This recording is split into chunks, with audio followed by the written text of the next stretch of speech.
आपको ये लंगर प्रसाद यहाँ पे संगत जी अभी मिलता है ना, ये बहुत ही ब्लेस्ड होता है। और ये गुरुजी महाराज ने जब इसे भोग लगा लिया होता है ना, आपके आने से पहले ये दवाई तैयार हो जाती है गुरुजी की। ये गुरुजी को डिसाइड गुरुजी करते हैं कितनी संगत को बुलाना है, कितने यहाँ पे आएंगे, कौन आएगा, और उसकी लाइफ में जो जो चीज़ें चल रही हैं वो गुरुजी ने उसके अकॉर्डिंग ये भोग लगा के उसकी दवाई तैयार कर दी है। तो जब आपके हाथ में थाली आती है वो आपकी अपनी ब्लेसिंग होती है। आपने कभी किसी को वो प्रसाद नहीं देना, खुद ही खाना है। थोड़ा ले लो, चाहे आपको कम लेना है कम ले लो। और फिर बार बार गुरुजी ये शेयर कराते हैं, जैसे कल से नवरात्रे हैं। कल ही मैंने एक चीज़ गुरुजी ने मुझे नोटिस कराई थी, माइंड में मेरे डाली थी, कि हम हर बार संगत को कहते हैं नवरात्रे हैं, आप व्रत मतलब आप व्रत रखें तो आप ये प्रसाद को खा लो। यही बोलते हैं ना गुरुजी के दरबार में, उपवास की कोई वो नहीं है कि अगर आपने खा लिया तो आपका व्रत नहीं टूटेगा। तो कल एक दो आंटियां थी जहाँ हम गए थे, तो वो ज़िद करने लगी कि नहीं मैं नहीं खाऊंगी, मेरा तो व्रत, मैं लहसुन प्याज नहीं खाती। तो गुरुजी ने यही कहलवाया कि अगर आप इतने ही कट्टर हो कि आपको लगता है आपने व्रत नहीं तोड़ना, वैसे तो ऐसा है नहीं। गुरुजी के हम मंदिर जाते हैं, हम नवरात्रा रख के जाते हैं, वहाँ में प्याज लहसुन की चटनी मिल जाती है, उस दिन खानी पड़ती है क्योंकि वो मेडिसिन है। यहाँ जो खाओगे वो दवाई है। अगर आपको डॉक्टर ने कह दिया कि तेरे को टाइफाइड है, तूने ये दवाई खानी है, तो तुम्हें खानी है। तुम ये नहीं कर सकते कि मैं नहीं खाऊंगी, टाल नहीं सकते। और अगर कोई डॉक्टर कहता है कि आज तुम मेरे पास आए हो तो तुम्हें मुझे आज ही इंजेक्शन लगाने की ज़रूरत है, नहीं तो तुम मर जाओगे या तुम्हारा कोई बहुत बड़ा नुकसान हो जाएगा, तो हमें वो इंजेक्शन भी उस समय लगवाना पड़ता है कि नहीं लगवाना पड़ता। हम ये तो नहीं कहते ना, अरे नहीं आज नहीं हम कल लगवाएंगे, और हमारी दिल की धड़कन रुक रही होती है। तो जब हम सत्संग में आते हैं तो उस समय जो प्रसाद आपको दिया जाता है वो उसी समय की आपकी ब्लेसिंग होती है, ना वो घर ले जाने वाली होती है। और ना ही कभी प्रसाद को ऐसे हाथ दे के रोका करो, उसको खा लो दवाई समझ के। तो कल मैंने उन आंटी को ये बात बोली कि आंटी आगे से अगर आप इतने ही जिद्दी हो, सेवादार का कहना भी नहीं मान रहे, और आप कह रहे हो कि मेरा व्रत है, मैं प्याज नहीं खा सकती, लहसुन नहीं खा सकती हूँ। पहली बात तो नवरात्रों में जो व्रत आजकल हम सत्संग में जाते हैं, हम उनको कहते हैं नवरात्रों का ही रख लो, वो हर कोई खा लेता है, दूसरा भी खा लेता है और वैसे भी खा लेते हैं, और प्याज व्याज लोग डालते भी नहीं है। लेकिन फिर भी अगर किसी ने डाल दिया, आपको लगता है आप अपना व्रत नहीं तोड़ोगे, तो प्लीज़ आप जैसे ही सत्संग खत्म होता है, आरती खत्म होती है, चुपचाप अपने घर चल जाया करो, वहाँ रुको ही मत। ना सेवादार को गुरु की नज़रों में छोटा होने दो, और ना ही आप खुद छोटे हो, क्योंकि हम लेट डाउन कर देते हैं अपने आप को, अपने गुरु को अपने से छोटा कर देते हैं, हम ऊंचे हो जाते हैं।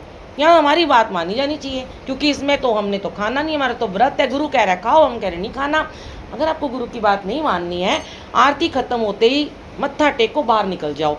थाली को यूं कभी मत करो, आने के बाद थाली ऐसे मत करो कि मुझे नहीं चाहिए, क्योंकि ये सचखंड का अखंड प्रसाद होता है। और इसके लिए तो गुरु जी कहते हैं देवी देवता भी तरसते हैं। संगत जी कहाँ कहाँ लाइन लगा के कहते, गुरुजी कहते मैंने खुद देखा, मेरे साथ जब गुरुजी नवरात्रों में माता रानी 9 देवियाँ लंगर बना रही थी वहाँ पे, तो कैसे बना रही थी वो? गुरुजी को झूठ थोड़ा ना बोलेंगे।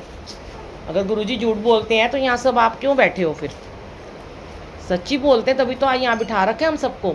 तो इसलिए गुरु की बातों को मान देना सीखो, उनकी बात को माना करो, और उस लंगर प्रसाद की वैल्यू को समझो। ये जो अमृत है, ये उन्होंने, देवी देवता अमृत पीने को तरसते थे, हजारों करोड़ों वर्ष तपस्या करते थे, जाके कंदराओं में बैठ जाते थे। 3-3 हजार वर्ष शिवजी पार्वती जी ने तक ने तपस्या करी है कि उन्होंने अन्न जल कुछ नहीं दिया, कंद मूल पत्ते खा के गुजारा किया, भूखे रह के गुजारा किया, सिर्फ अमृत के लिए कि उन्हें अमृत पान हो जाए। और आज हम लोग इतने लकी हैं कि हमें घर बैठे ही अमृत मिल रहा है। हम तो क्या करते हैं, अपने 2 घंटे ही तो प्रभु को देते हैं। अपने जीवन के इतने हमारे इतने अनमोल घंटे होते हैं 24, और उसमें से भी अगर हम 2 घंटे भगवान को देते हैं, वो भी बड़ा एहसान करते हैं। वही हम तो भैया सारा काम धंधा छोड़ के आए गुरु जी आपके पास 2 घंटे के लिए, अब देख लो।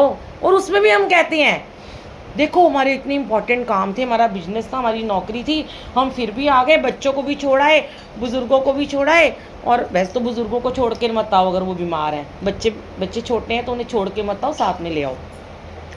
फिर हम उनके आगे कहते हैं कि बताओ हम तो आके कब से बैठे हैं, आप अभी भी हमारा काम नहीं करते हो, अभी भी हमें ब्लेसिंग नहीं दे रहे हो।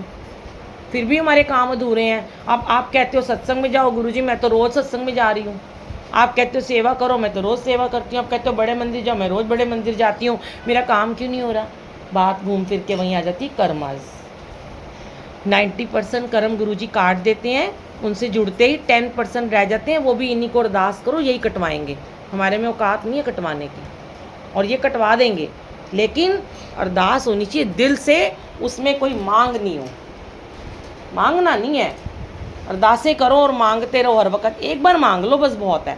बार बार मत मांगा करो कि रोज़ रोज़ रो रहे हो, उनके आगे बोल रहे हैं ये कर दो वो कर दो, ऐसे नहीं होता। उनको पता है, बिन बोले हैं सबकी जानदा, किस आगे खींचे अरदास।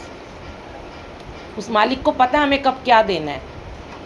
लेकिन फिर भी एक ही बात कहते हैं लास्ट में, बस नीवे हो जाओ, जितने झुकोगे उतना फल पाओगे। जय गुरु जी।